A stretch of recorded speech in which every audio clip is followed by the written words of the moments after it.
Hello, and welcome to a short review of the Trying Hornby Princess Victoria.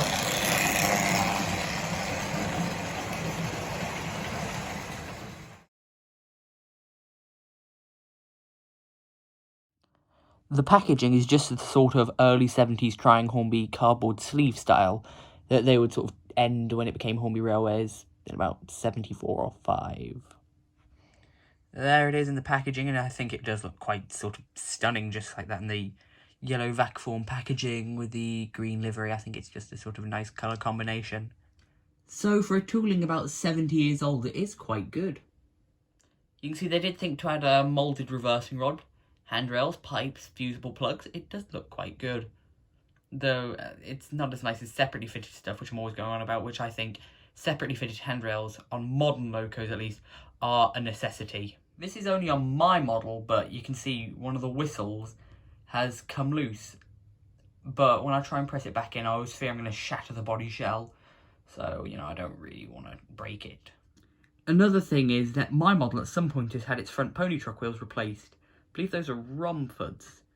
Anyway, they were really badly out of gauge when I got the model. So the loco was constantly derailing. And then I re-gauged the wheels and they were fine.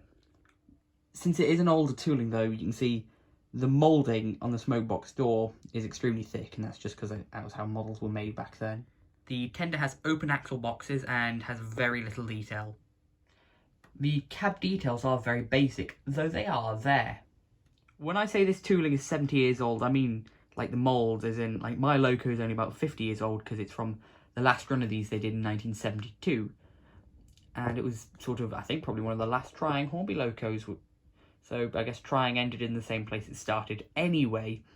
The initial run of these came out in 1950, and they were all sort of black, that would sort of warp and bend over time, and they had these plunger pickups, and they were very weird. I'd love to get one maybe one day and just sort of show it on the channel. It probably wouldn't run very good, and I hear the motors are glued down, so you can't even sort of pull them out to service them. But it was disposable, I suppose, back then. I paid about £25 for mine, which I think is perfectly reasonable. I've sort of been in the habit of almost getting one of these several times.